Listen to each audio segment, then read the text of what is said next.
Bonjour tout le monde, ici Serge 1965. Je vous invite à une capsule où on va parler d'actualité qui se passe dans le monde et en même temps en rapport avec les prophéties de la Bible.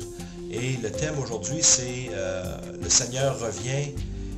Est-ce que ça vous fait peur ou est-ce que ça vous excite ou est-ce que vous êtes joyeux, heureux? Bien, la question se pose parce que moi, quand je parle à des contemporains, à des gens autour de moi, même des purs étrangers, je leur parle, eh bien, quand je leur parle de prophétie biblique, ou si je leur parle parfois de l'enlèvement au ciel ou de ce qui se passe dans le monde par rapport aux prophéties, les gens pensent que c'est la fin du monde et ne savent pas trop où donner de la tête et bien souvent vont vouloir essayer d'éviter le sujet parce qu'ils ne savent pas de quoi ils vont parler ou par ignorance ou ils ne veulent pas se faire des peurs avec ce qui se passe ou avec les prophéties bibliques, aimant autant peut-être retourner vaquer à leurs petites choses, leurs petites affaires. Mais si je vous dis par contre, le Seigneur revient, en vous, ça devrait, si vous êtes incroyant, ça devrait provoquer de la joie, mais ça peut être compréhensible pour quelqu'un qui n'est pas croyant, qui entend parler de guerre et de bruit de guerre. Ça peut être effrayant. Et le but de ma capsule aujourd'hui, c'est d'essayer d'enlever tous les nuages et toute la confusion qu'il peut y avoir au sujet de la fin des temps. Il faut comprendre que nous sommes à la fin des temps, mais nous ne sommes pas rendus encore à la fin du monde comme tel. L'étape qui s'en vient prochainement, c'est l'enlèvement au ciel des croyants de l'Église de Jésus-Christ, l'Église faite de personnes, ce n'est pas une bâtisse, c'est des personnes qui sont habitées de l'Esprit Saint de Dieu, qui ont reçu l'Esprit Saint en eux.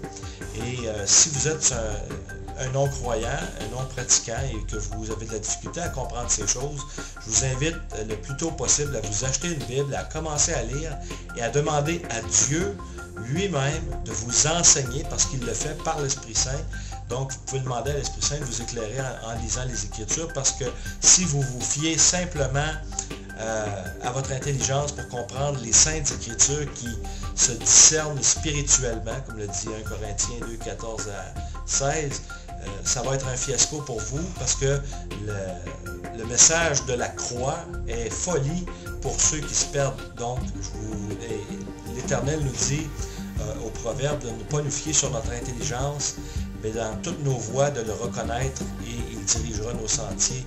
Donc, pour la lecture, la compréhension des textes, surtout des prophéties bibliques, je vous invite à inviter l'Esprit Saint, à demander à Dieu de vous donner son Esprit Saint, de vous baptiser de l'Esprit Saint pour que vous puissiez comprendre ce qui est écrit dans la Bible. Donc, pour ceux et celles qui ont des craintes par rapport à la venue prochaine de Jésus-Christ, bien, j'aurais ceci à vous suggérer, c'est que vous n'êtes pas prêt à le recevoir et que vous êtes dans une position très précaire, très dangereuse par rapport à votre éternité. Parce que si on meurt avec Jésus-Christ, on s'en va avec Jésus-Christ, tout simplement avec lui pour l'éternité.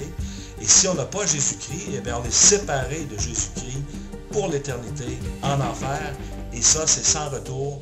Ça veut dire qu'on ne revient pas de cet endroit-là. Donc, la vie étant fragile, je vous invite aujourd'hui à inviter Jésus-Christ dans votre cœur. Mais on va le faire. Je vous donnerai le plan de salut à la suite de ce que je vais prononcer aujourd'hui.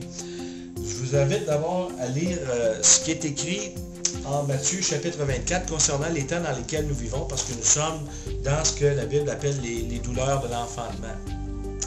Et en Matthieu 24, comme Jésus s'en allait au sortir du temple, ses disciples s'approchèrent pour lui en faire remarquer les constructions, mais il leur dit, « Voyez-vous tout cela? Je vous le dis en vérité, il ne restera pas ici pierre sur pierre qui ne soit renversée. » Et Jésus fait allusion au deuxième temple de Jérusalem qui va être détruit après sa mort et sa résurrection en l'an 70 après Jésus-Christ. Verset 3, il s'assit sur la montagne des Oliviers et les disciples vinrent en particulier lui faire cette question.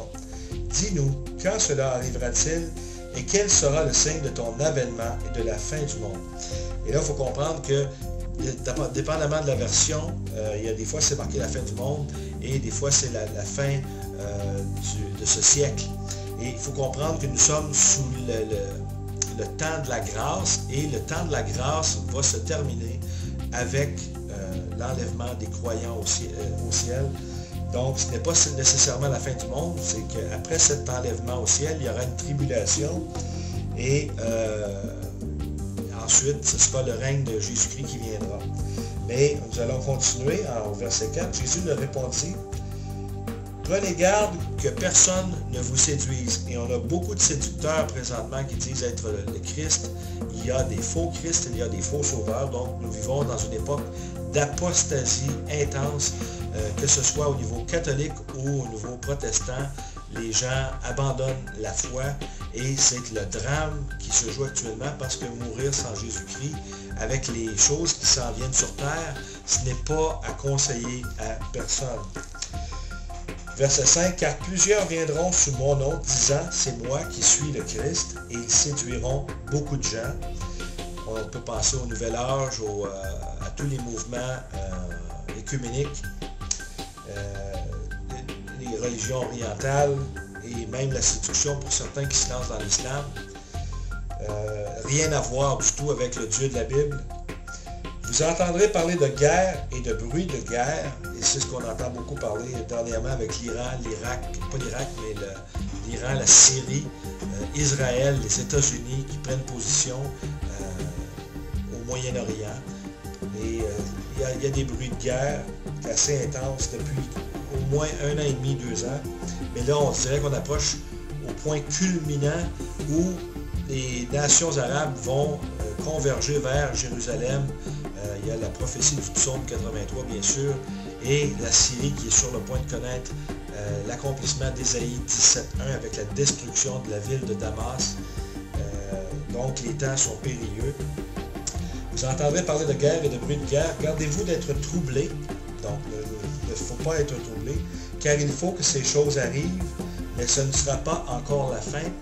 Une nation s'élèvera contre une nation, et un royaume contre un royaume, et il y aura en divers lieux des famines, des tremblements de terre, et on a connu notre part de tremblements de terre l'an dernier, et encore cette année, en début de 2012, nous en avons encore beaucoup.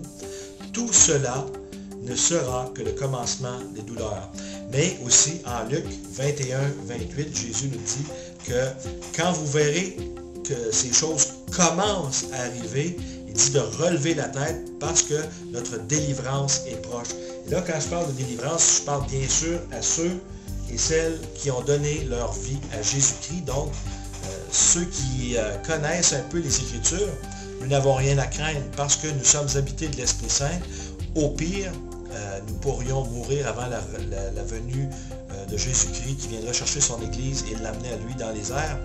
Mais nous sommes joyeux de savoir qu'il revient parce qu'il y aura une fin de la vie dans la chair pour ceux qui lui appartiennent. Et ce sera la fin des transgressions, des péchés dans leur chair. Tandis que pour les personnes qui ne sont pas croyants et qui ont de la difficulté à comprendre le plan de Dieu et pour la raison de leur existence sur Terre, ça peut être effrayant tout ça. Mais dites-vous que la vie dans laquelle nous vivons dans cette chair, sur cette planète, selon ce que nous avons appris dans le monde, ce n'est pas ce que Dieu le Père voulait pour sa création. Ce qu'il voulait, c'était, nous avons été créés dans le but de le glorifier, de lui rendre grâce, de vivre en communion avec lui.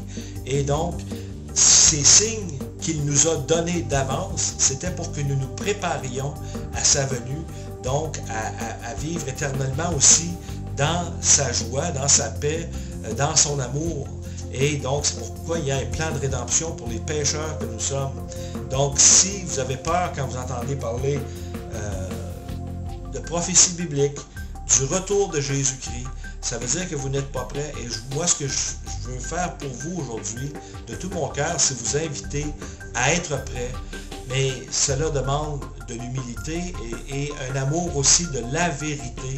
C'est-à-dire que si vous êtes capable de vous regarder vous-même dans la glace, comme moi, j'ai fait l'exercice un jour, j'ai été capable de regarder dans la glace et dire, bon, ben il y a des défauts, Puis le miroir, il n'y a rien que le miroir peut faire pour changer ça.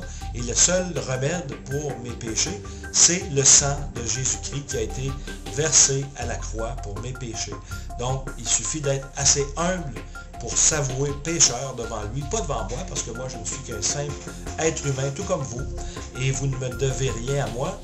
Moi, je ne suis que simple messager, disons, humble ambassadeur du Seigneur Jésus, qui souhaite simplement que vous soyez sauvés, vous et votre famille, et que vous soyez dans la vie éternelle avec lui, parce qu'être séparé de lui éternellement, ça signifie des souffrances et des douleurs pour l'éternité, et ça, je ne souhaite pas ça à mon pire ennemi. Donc, pour cette partie maintenant de la vidéo, je vais vous dévoiler le plan du salut.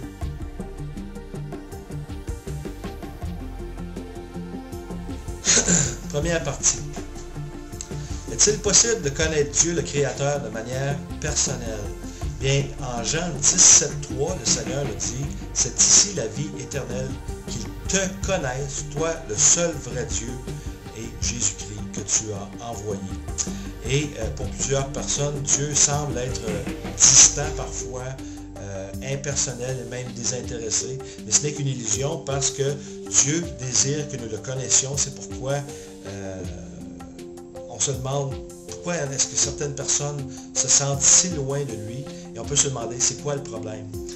Eh bien, deuxièmement, le problème, c'est la séparation. La séparation parce que nous avons été créés libres de penser, d'agir, de prendre nos propres décisions. Et nous avons tous choisi de suivre notre propre voie, notre propre chemin, et plutôt que de suivre le Seigneur lui-même. Et si vous vous rappelez, il y a sûrement un instant dans votre vie où vous avez senti, vous avez probablement cherché à comprendre en regardant peut-être le ciel, l'univers, la nuit, les étoiles filantes, je veux dire, ça ne peut pas arriver par le fruit du hasard, il y a sûrement un créateur. Eh bien, cette question-là, c'est Dieu lui-même qui l'a mis dans votre cœur, parce qu'il a mis l'éternité, la question de l'éternité en chacun de nous. Et voici, nous avons été créés libres et de penser, mais aussi de prendre des décisions.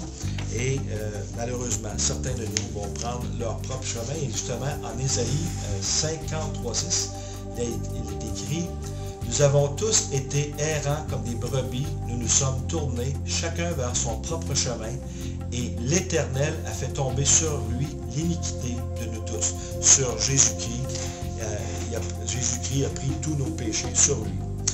Donc, tout en sachant que instinctivement que Dieu existe, nous ne l'avons pas toujours traité en Dieu et Maître comme il doit recevoir cette... parce qu'il mérite d'être traité comme tel, comme Maître et Seigneur de nos vies.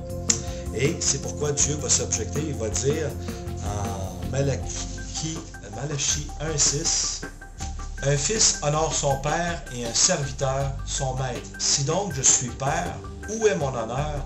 Et si je suis maître, où est la crainte qui m'est due? » Et si on se rappelle, pour ceux d'entre vous qui est un petit peu plus familier avec la parole, avec les Saintes Écritures, les 10 commandements, dans un des commandements qui dit « Ton père et ta mère, tu honoreras. » Donc, si Dieu est notre Père, comme Jésus-Christ nous l'a montré dans la prière, notre Père qui est aux cieux, il faut rendre honneur à notre Père. C'est la loi de celui qui a créé le ciel, la terre et tout ce que la terre contient.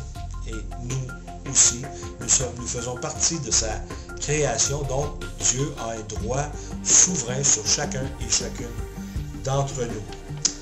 Donc, notre manque d'obéissance face au commandement de Dieu peut nous sembler sans grande importance, mais pour le Seigneur, lui qui a créé le ciel et la terre, cela représente une rébellion, aussi à l'image de Satan qui s'est rebellé.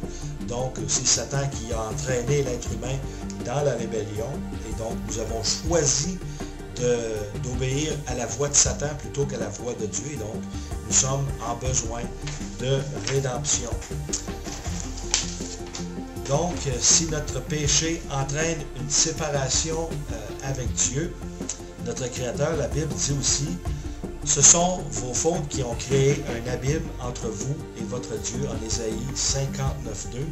Et troisièmement, nous avons la tendance à essayer de nous sauver nous-mêmes, peut-être par ce que nous avons appris dans les religions, parce qu'on nous dit, il faut que, dès notre tendre enfance, on nous dit, il faut que tu sois un bon petit gars, une bonne petite fille, il faut que tu aies une bonne attitude, il faut que tu fasses ci, ça, des courbettes à gauche, à droite, il faut que tu aies des bonnes notes à l'école, que tu sois un bon petit travaillant.